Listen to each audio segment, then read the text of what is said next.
Proverbs says, keep the heart with all diligence, because out of it are the issues of life.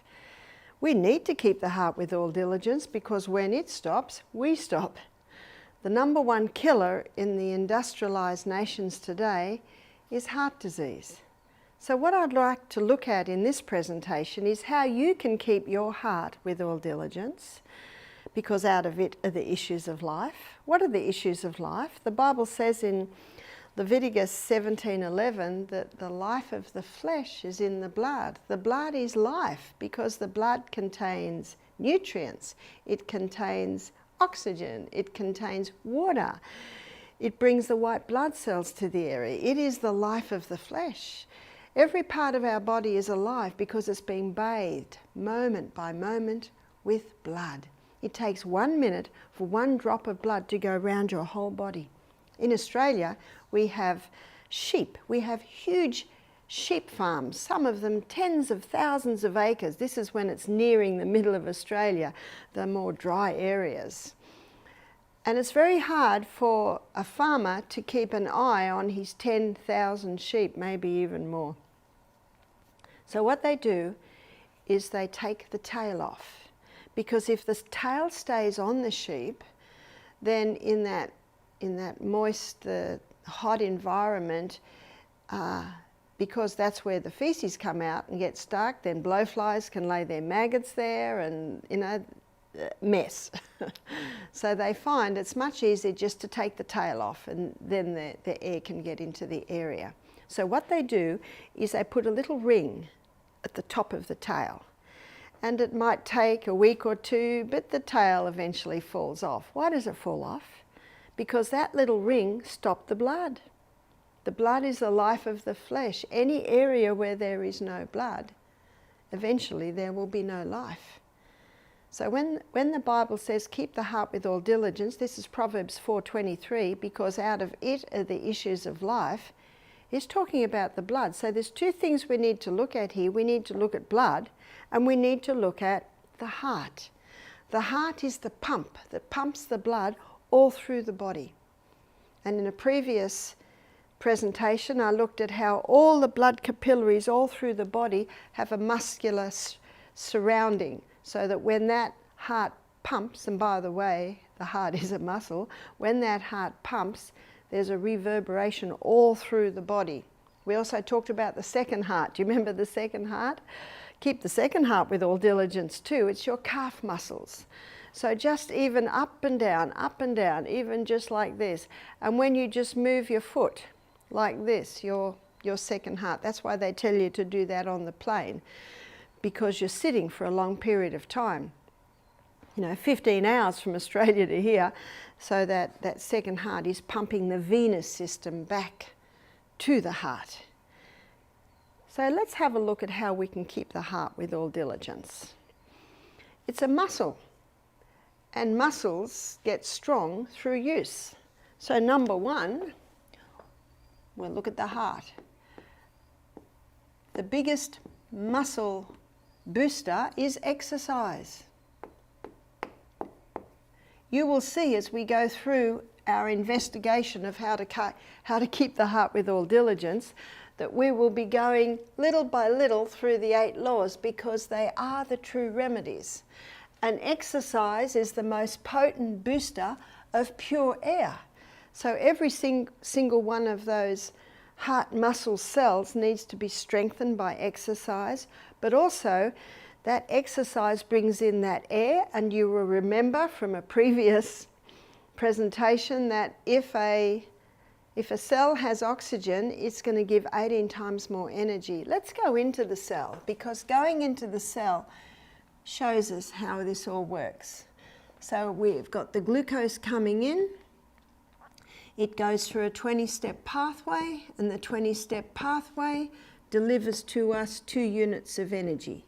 Now that is the anaerobic pathway. An anaerobic pathway is a pathway that doesn't use oxygen.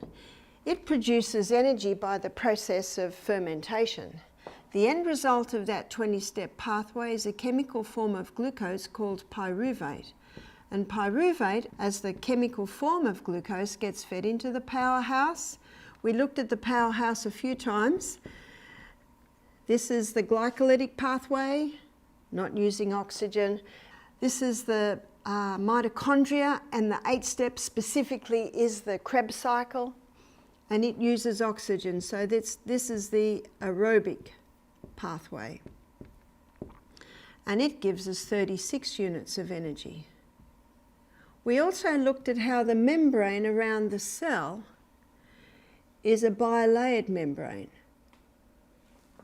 And inside that membrane are sodium-potassium pumps.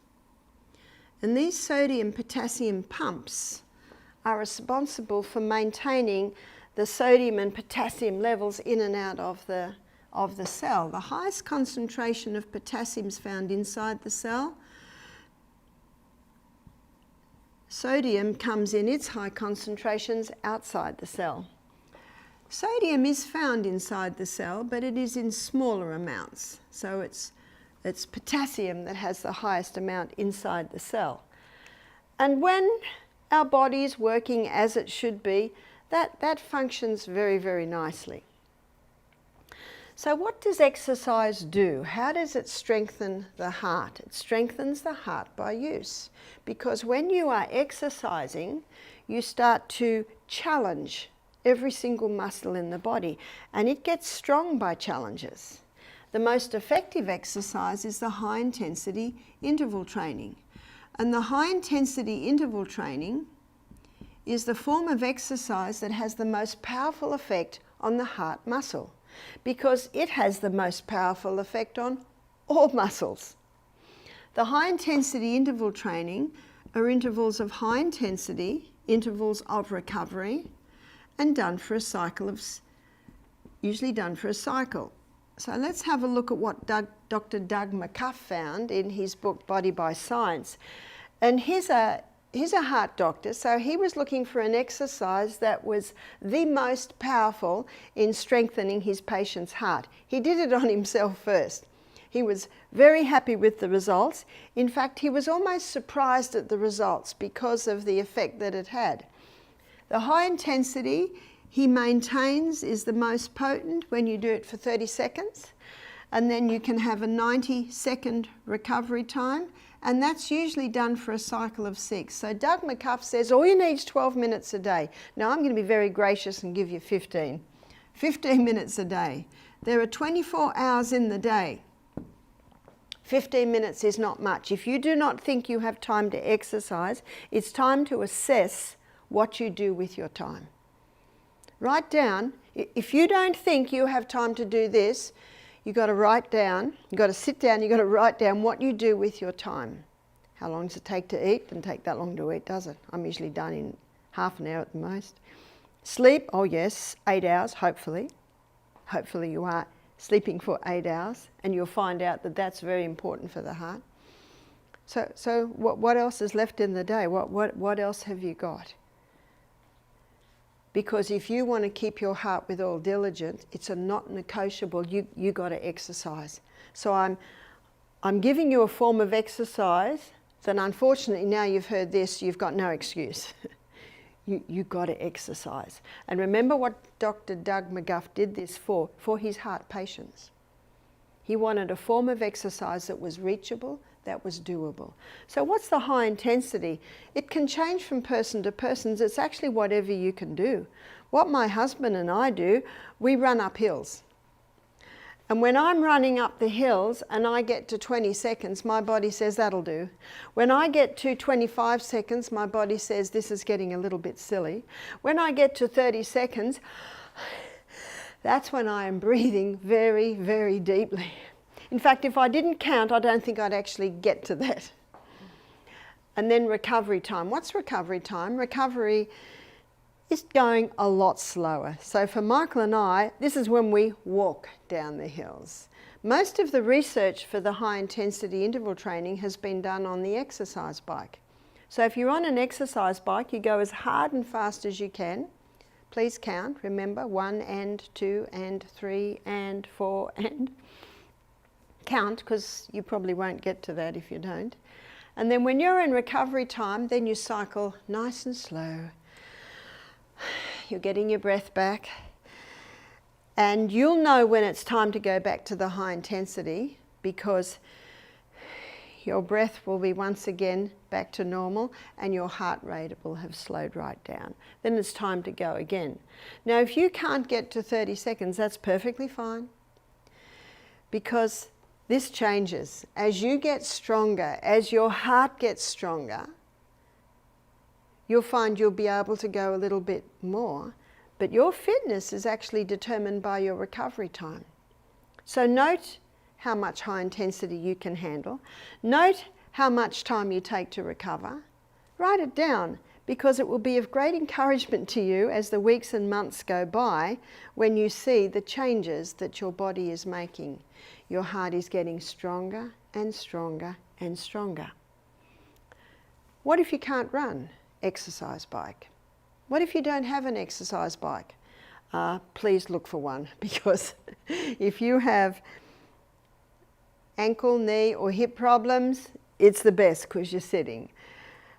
And if you have a little problem with balance, it's the best because you're holding on. And remember, muscle knows no age. Whether you're 9 or 90, you can have strong muscles. My off-sider Amelia, who worked with me for 5 years, she had an app on her phone. She's in her late 30s. Where is she now? She married. So she left us, I don't know, about 18 months ago. It was a very sad day. But we do realise it can't be forever. On her phone she has an app, and she has 2 photographs. And they're both of 80-year-old women. And one 80-year-old woman is hunched over with a walking stick, a bit overweight, hardly able to walk. And the other photograph is of a black American woman, and she's got like a sports bra top on, and then she's just got tracksuit pants on, and you can count her abs. And she's standing there like this. Whoa, they're both 80.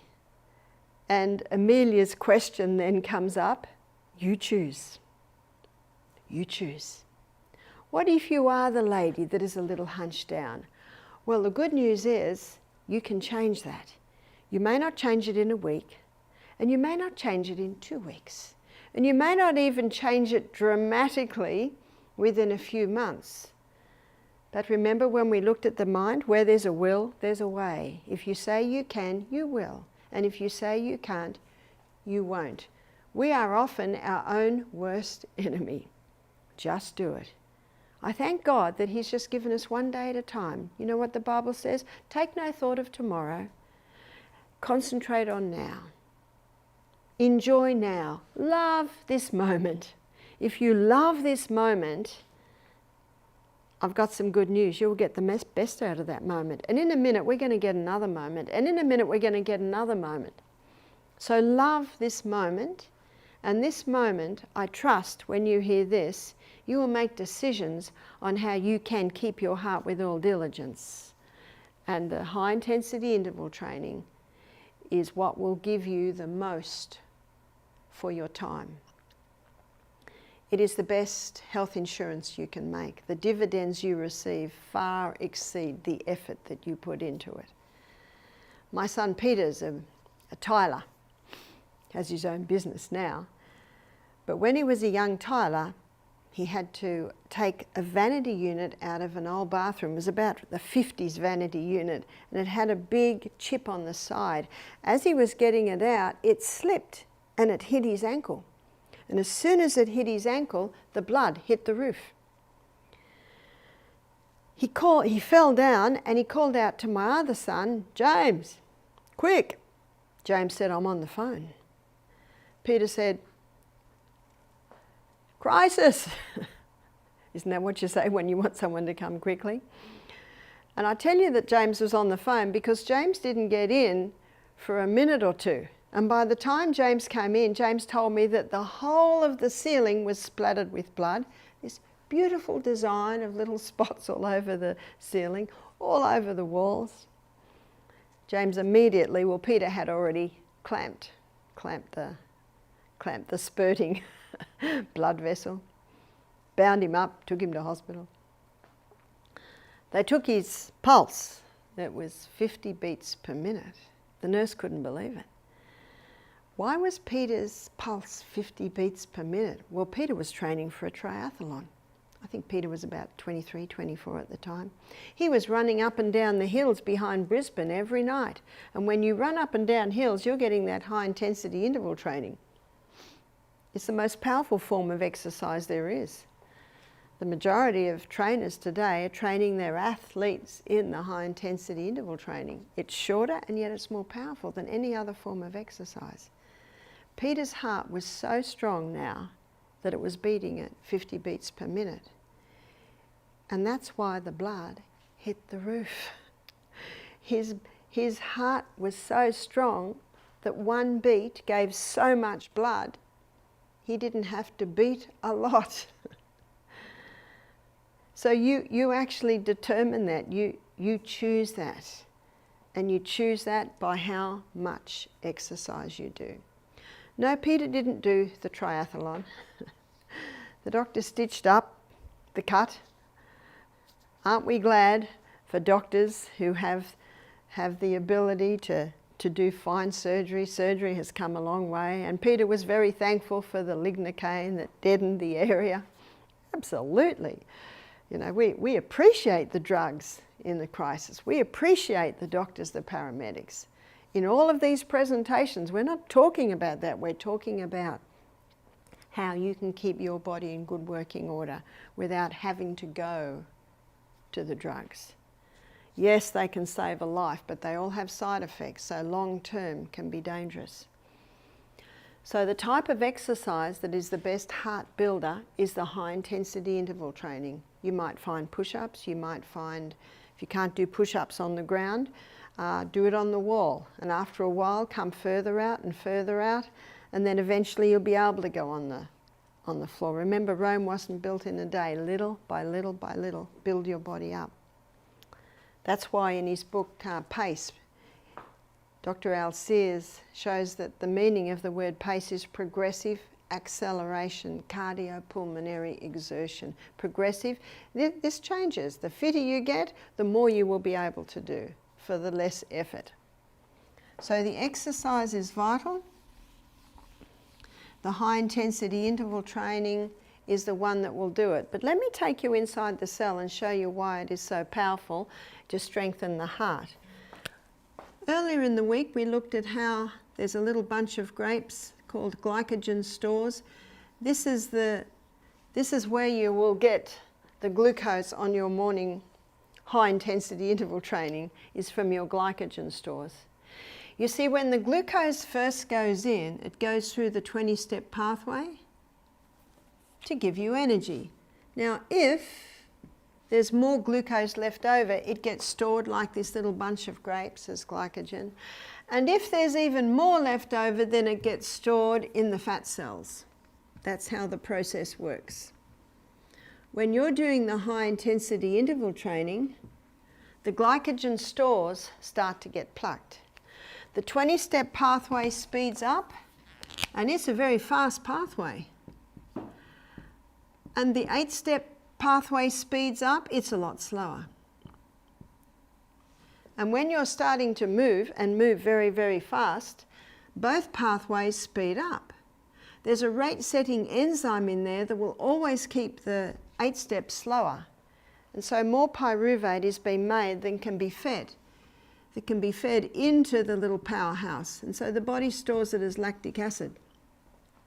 When you're in recovery time, slowly walking down the hill, maybe if it's on the rebounder, just the health bounce, or slowly cycling. When you're in recovery time, your liver converts the lactic acid back to pyruvate and feeds it in the powerhouse. That's one of the reasons the high intensity is such a powerful form of exercise. It mops up the lactic acid and it keeps that steady rate even when you are in recovery time. And when the glycogen stores run out, then the fat stores start to be released. So you don't have to eat before you do your exercise. In fact, you're best not eating before your exercise, because if you do, you'll create a little bit of a war between the muscle cells, who are needing the energy to run up the hill, and the stomach, who needs that energy to digest your meal. The only reason you might have trouble on your morning walk is if you're dehydrated, so the water is important. So with exercise, we'll define the high intensity interval training. And I know everyone's going to do it because everyone's got 15 minutes. Water, how much? 8 to 10 glasses a day. Now what that 8 to 10 glasses a day will do is it will keep that issue of life nice and thin, your blood, but it will also help to pump. It makes it a lot easier for the blood to pump.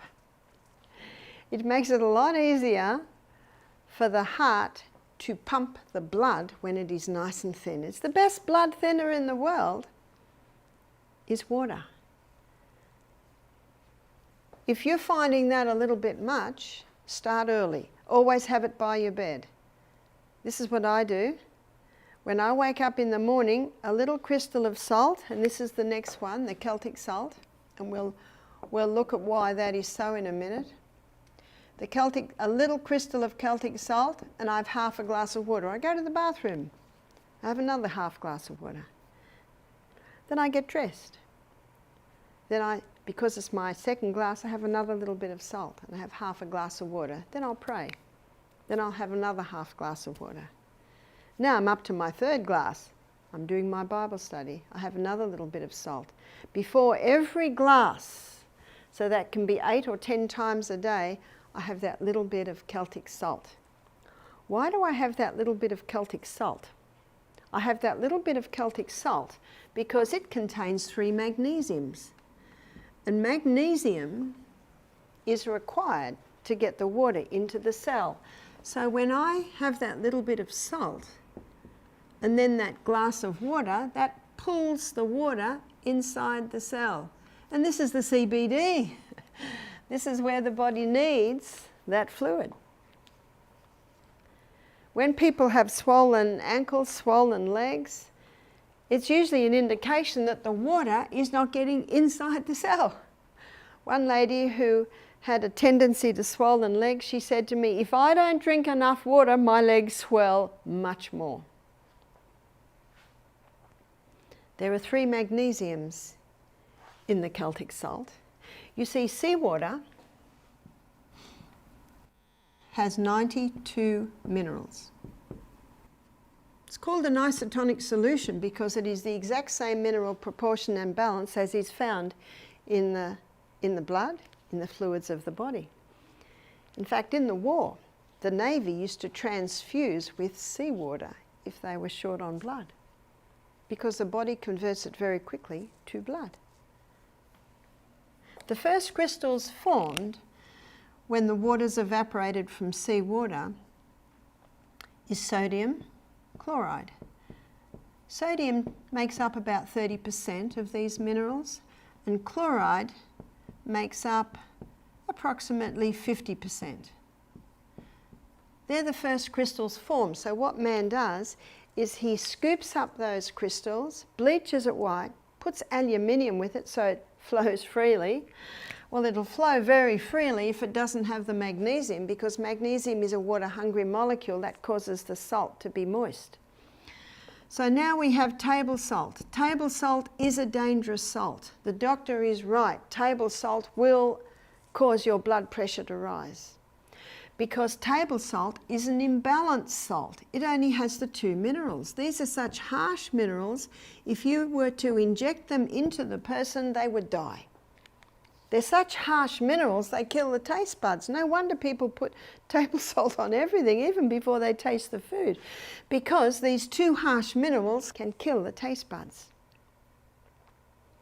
So when we put that little crystal of Celtic salt on our tongue and then have the water, the mucous membranes in the mouth absorb those minerals, and you have the water, and the magnesium pulls the water inside the cell.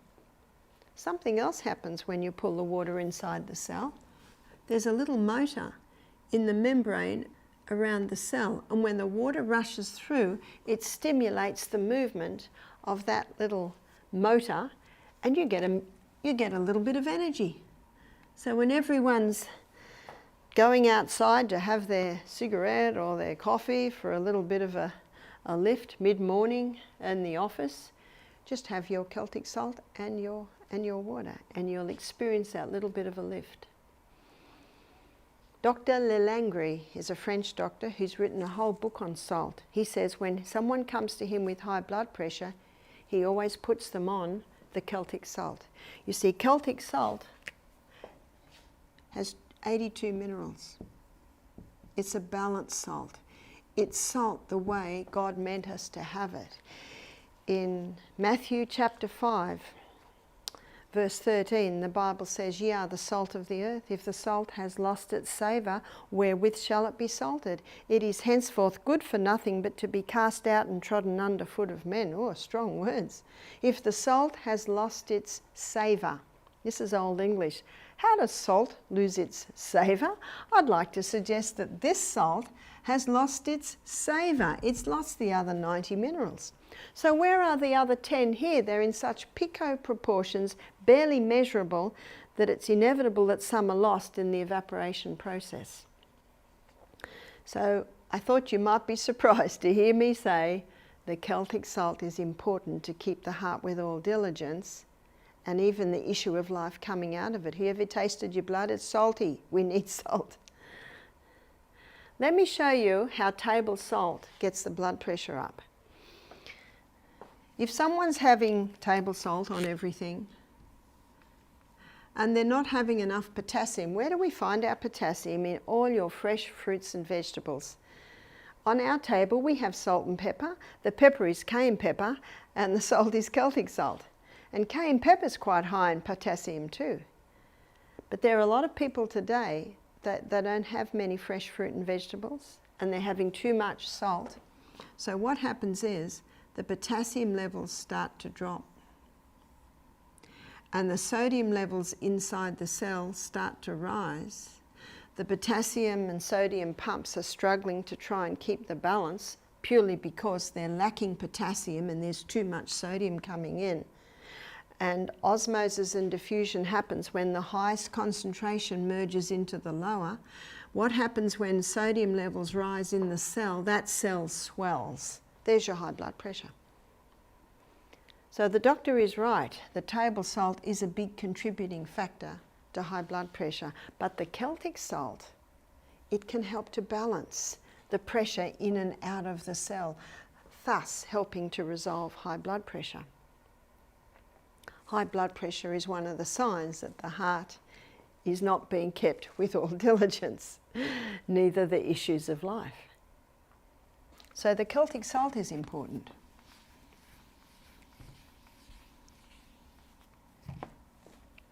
The right food is important. We should be having high fibre. High fibre, there's all your plant foods, especially your vegetables, especially your greens. Let me show you why the greens are very important. And in this bit, we're going to be talking about not only the heart, but also the issue of life, the blood. Here is the molecular structure of human blood. Here is the molecular structure of plant blood. They look identical, don't they? But there is a difference. In plant blood, the middle molecule is magnesium. In human blood, the middle molecule is iron. That's the only difference. So when you're having lots of greens, even to the point of drinking green barley every day, maybe some chlorophyll, super greens, you're not only strengthening the blood, you are increasing your magnesium. You are increasing your magnesium when you have the Celtic salt. Magnesium is the ultimate muscle relaxer. You see, your heart, it pumps because of calcium and magnesium. Calcium constricts, magnesium relaxes. Calcium constricts, magnesium relaxes. That's how it goes. So when you're having nice amounts of magnesium, it helps to relax the heart at rest. And in blood pressure, that bottom reading is what the doctor looks for. Your high one is your systolic and your low one is your diastolic. And when it goes above 90, that's when the doctor gets concerned. If you're ensuring adequate amounts of magnesium through eating lots of green vegetables, by having the Celtic salt with its 3 magnesiums, then that encourages the heart to relax more at rest. So back to food. What else in food? High fibre, generous proteins. So where do we get our proteins from? The Garden of Eden diet tells us very clearly. God said, "Behold, I have given you every herb bearing seed, which is upon the face of the earth, and every tree, in the which is a fruit bearing seed. To you it shall be for meat." This is the main substance. You see, the 3 essential food groups are fibre, proteins, and fats. So, seed, it's like the chicken's egg. What have you got in seed? They're your whole grains. What you've also got as a seed is your legumes, your lentils, chickpeas, lima beans, black-eyed beans. I found that that's the hardest thing most people find to cook. They don't know how to cook it. They don't know what to put in to make it taste fantastic, and food should taste fantastic. And so in the back of my book, Self-Heal by Design, which you can order off Amazon, the recipes I have in the back are all legume recipes. Your nuts and your seeds. Don't overdo your nuts. Try for about 8 to 10 per meal.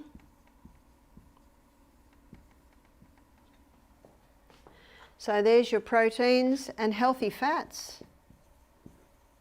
What are your healthy fats? They're fats as they come from the hand of the Creator. So there's your nuts and your seeds. And the 2 oils that we suggest come from the flesh of the plant. So they're easy to extract. Not that I extract them, but I have been in places where I've seen how they traditionally have extracted them. This is why these are the 2 fats that have been used since time dots, since really creation. And that is your coconut, depending on where you lived, really, as to what oil you ate, and the olive oil. Ancel Keys, in 1953, first put forth the theory that fat causes heart disease, but it's never been proven. Dr. Malcolm Kendrick, cardiovascular surgeon, in his book The Great Cholesterol Con, he shows very clearly it's never been proven. He's got a quote from Ancel Keys where Ancel Keys said, we're sure the proof will come. That's not science. That's not science at all. Science doesn't put a theory forth and wait for the support or research to prove it. No, that makes no sense at all. Dr. Malcolm Kendrick is very scathing of this theory that fat causes heart disease. A lady said to me recently, she said, but I was told that when you eat fat, all the blood cells clump together. I said, well, many years ago when I used to do a live blood analysis at our retreat, the fact is, over 10 years, I've looked at hundreds of bloods under the microscope. And the only time I see the cells, the red blood cells all clumped together, was when the person was dehydrated. That's how I know that water is the best blood thinner. And then I would say to them, I'm sorry, I can't look at your blood. The blood is so clumped. Have you had any water today? No, I didn't drink water because I was traveling and I didn't want to have to keep stopping. I understand that. I look at their blood a few days later, they're well hydrated now, and now the blood cells are all jumping around, hitting each other. So I know that it is not fat that causes the blood cells to clump. As when we looked in our fat lecture, there are fats that heal and there are fats that kill. Your killer fats are when too much carbohydrate goes in the body, releasing too much glucose. First of all, it goes to the cell through the energy cycle. Second of all, it is stored as glycogen. Remember the quick release glucose stores that we have here in our little muscle cell.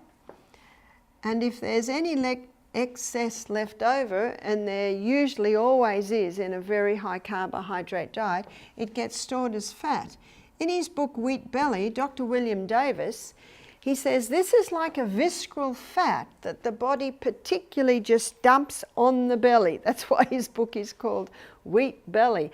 And when the belly's full up and the thighs and the buttocks and the arms, then it starts to go inside and starts to weigh down the internal organs, this type of visceral fat.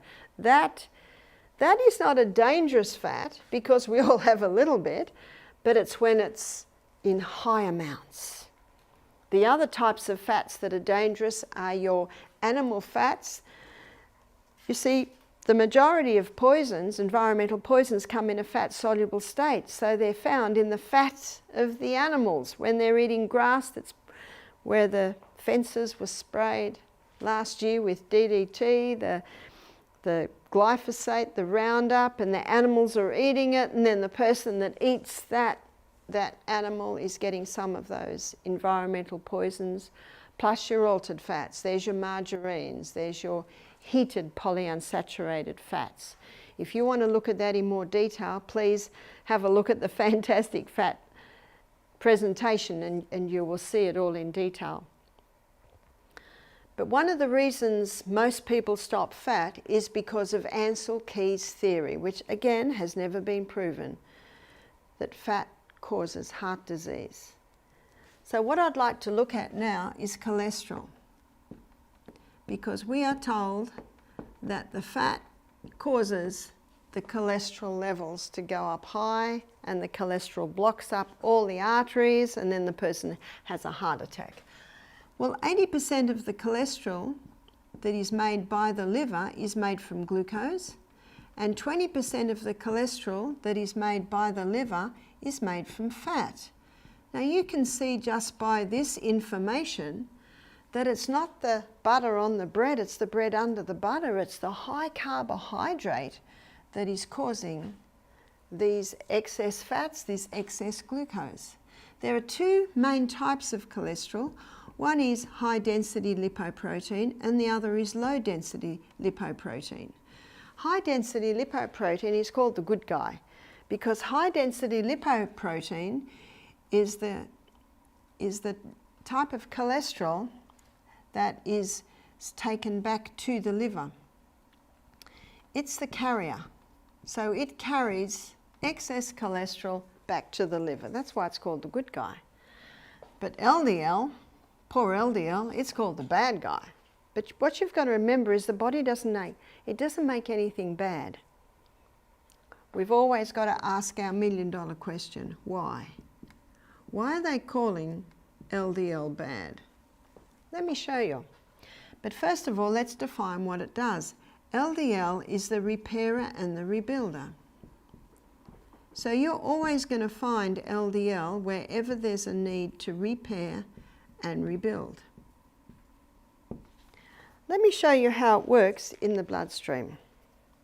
So let's look at one of the main arteries.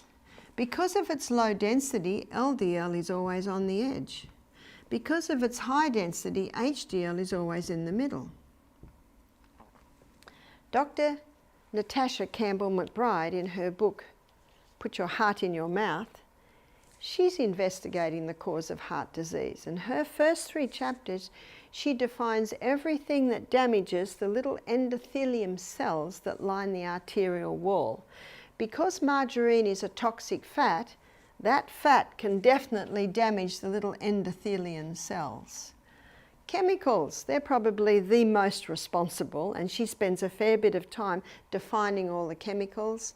Probably the most common that would be in the food chain today is Roundup or glyphosate. They certainly damage the arterial walls. The chemicals that are in the cleaning products, the laundry detergents, please investigate what's in your shampoo. Most shampoo has sodium lauryl sulfate. Did you know that sodium lauryl sulfate can kill the hair follicles? Sodium lauryl sulfate is used in most shampoos to cause the foaming, so it all foams up when you wash your hair. We need to become private investigators and investigate all of these areas. So these chemicals are coming in and damaging the arterial walls. Chemicals in the food, chemicals in the laundry detergent. There are 4,000 chemicals in cigarettes. Mercury. Mercury is neurotoxic. It is also cell toxic, called cytotoxic. It can damage the endothelium cells. So who's going to plug up the holes? The repairer and the rebuilder. So LDL, already sitting on the edge, it comes along and it starts plugging up the holes. If it didn't plug up the holes, we'd just bleed into the tissues and that would eventually kill us. So can you see that God put LDL there for a purpose? But what's happening is the person doesn't realise what all of these things are doing to them. It certainly doesn't tell you that on the packet of your supposedly sweet-smelling laundry detergent. I'm sorry, but it doesn't smell sweet to me. I'm used to essential oils, and when you're used to the natural scents of essential oils and you smell some of those laundry detergents, they really don't smell very nice. So what's happening in the arterial wall? It's building up, up. Something else is happening. Dr. Natasha Campbell-McBride describes this. Many authors have also described it too. In our bloodstream, there are little protein molecules. On a high carbohydrate diet, high sugar diet, which unfortunately many Americans and Australians are consuming, there's a lot of excess glucose around. And that excess glucose, it sticks to those protein molecules and that becomes sticky. And it sticks to the wall, it's contributing to the build-up. And what happens is, this is the number one cause of heart disease or stroke, is they get dislodged. And they get dislodged and they block. If the blockage happens in the carotid arteries, there's your stroke. If the blockage happens in the heart, there's your heart attack. That's the number one cause. Is it cholesterol? To blame cholesterol for heart disease is like blaming the fire trucks for the fire. Like blaming the ambulances for the accidents. Well, they must have caused them. They're always there. Can you see the reasoning? No, cholesterol doesn't cause heart disease. It's the result of damage to those endothelium cells. So when you're looking at keeping the heart with all diligence, we need to also be looking at the fact that there are some things that must stop. So we looked at this when we looked at the temperance lecture, not taking anything into the body that will harm it and taking in moderation the good things. So what must stop? Your damaged fats. The margarine must go. If you're going to cook anything in oil, it must be in the coconut, which does not get damaged by the heat. So your damaged oils are very dangerous oils. It's also very important that you get all the chemicals out of your home, out of your life, out of your shampoo, out of your toothpaste. So the chemicals must stop. Alcohol. Alcohol is it's very dangerous to the body. The Australian Health Department, and they said this 15 years ago, there is no safe dose of alcohol. Alcohol damages the little endothelium cells. Alcohol is a toxic poison. It also thickens the blood. Caffeine. Caffeine it's one of the biggest causes of heart arrhythmia. Why does it cause heart arrhythmia? It causes heart arrhythmia or an unnatural heartbeat because when caffeine is taken into the body, it creates a crisis response. And you know, in a crisis response, everything's moving very, very fast. The other thing that can cause heart arrhythmia is the hybridized wheat of today. The hybridized wheat of today is very difficult to break down in the gut because it has such a complex protein or gluten structure, and it can put a little bit of a crisis into the body, even to the point that the heart is affected by it. So these things must stop if you want to keep the heart with all diligence. But I'm so glad that God has also given us herbs to restore. And there are some specific herbs that can restore, revive, and heal. And that's what I'd like to look at now. So herbs. So we're going to make sure that this does not get mixed up with anything else. That's the stop. So we'll go over here to herbs. In Psalm 104 verse 14, God says that he gave herbs for the service of man. And the best heart herb is cayenne pepper. I've had some people say to me, but isn't cayenne pepper a stimulant? Well, it's different to all other stimulants because it stimulates the blood. And the blood is the life of the flesh. Anything that stimulates blood is going to be good for the body because the blood contains the life. Cayenne pepper does three things. Cayenne pepper thins the blood. It's a powerful blood thinner. We've had some guests come to us who are on aspirin to thin the blood. The research now is showing that aspirin causes brain bleeds, causes stomach bleeds, and it causes eye bleeds. Cayenne pepper does not cause any bleeds. In fact, if cayenne pepper is going through your arteries and your veins and it finds any bleeding, it'll seal the bleeding blood vessel. How come it can thin the blood and yet seal bleeding blood vessels? Well, God said that he gave herbs for the service of man. So the cayenne pepper comes in and says, where would you like me? I'll thin this blood. Oops, I'll seal off that bleeding blood vessel. It's a powerful herb. The book Back to Eden by Jethro Kloss, he devotes half a page to every herb and he devotes 10 pages to cayenne pepper. It's a powerful herb. Cayenne pepper not only thins the blood, it strengthens the arterial walls. So anyone who has had damage from all the things that we talked about that cause the damage, they can be repaired. And cayenne pepper helps to repair that. The third thing that the cayenne pepper does is it opens the capillaries. So you get a more powerful, effective flow of blood through the whole body. That's what cayenne pepper does. How do you take it? You can begin with 1/4 teaspoon in a little water 3 times daily. If you take it with your meals, it'll certainly help your digestion by boosting even more digestive enzymes. 3 times daily. In the book Back to Eden by Jethro Kloss, there's a couple of testimonies from doctors who have used cayenne pepper. One doctor said it's impossible to abuse it, and the other doctor said it will never cause a lesion. It might feel like it's burning. I like to call it a tickle, but it certainly settles down very quickly. We had a lady at one of our recent health retreats, and she saw the importance of ceasing her blood thinners, but she could not handle the cayenne pepper, so she took it in a capsule form.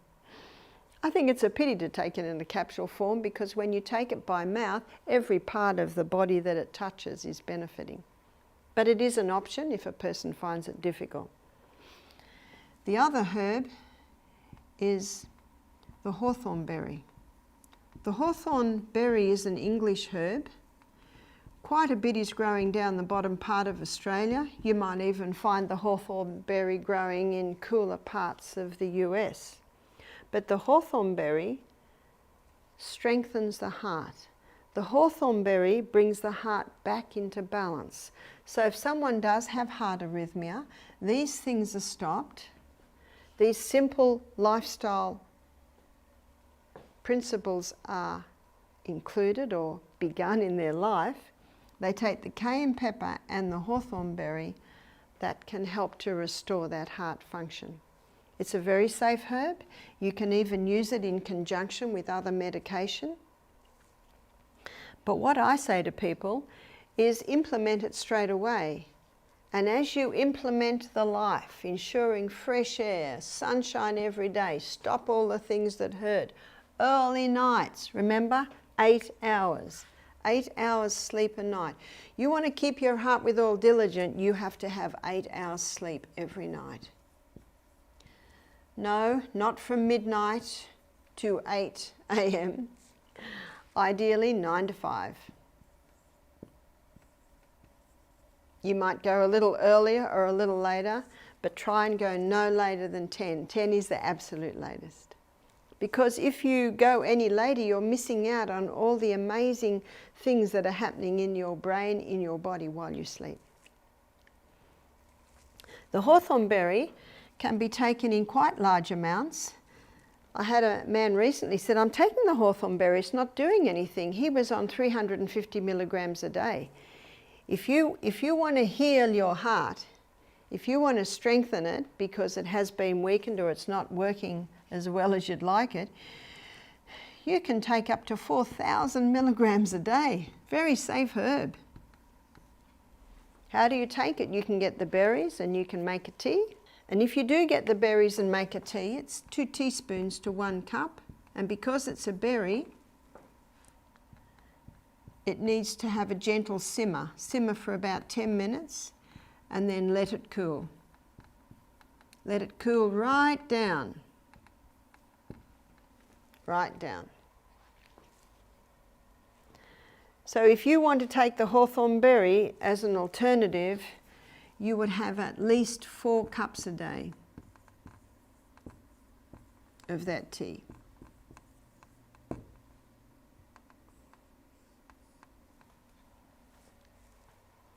You can get it in a tablet form, you can get it in a capsule form. A lot of people find that just a little bit more convenient. I thank God for the herbs that can come in and strengthen and restore. Let me finish with the story of Henry, who came to our retreat. He was a retired judge. He was on many medications. He was on cholesterol lowering medication. By the way, the side effect of that is memory loss and Alzheimer's, which I don't know anyone that wants. He also found that it took him a little while, but he got used to drinking more water. He started exercising. After 4 months, he contacted me. You see, he was on blood pressure medication, blood thinning, blood cholesterol. He was on a whole range. He said after 4 months he went back to the doctor. He'd lost 20 kilos in 4 months, so that's 40 pounds. And he also had his blood pressure taken. His blood pressure was back to normal. His blood thinning was back to normal. Everything was back to normal. So his doctor took him off the medication. He implemented the life. He took the herbs, and his doctor took him off all the medication. I believe it is our responsibility to prove to our doctor that we can manage this amazing body that God gave us, that we can keep the heart with all diligence, and even the issues of life.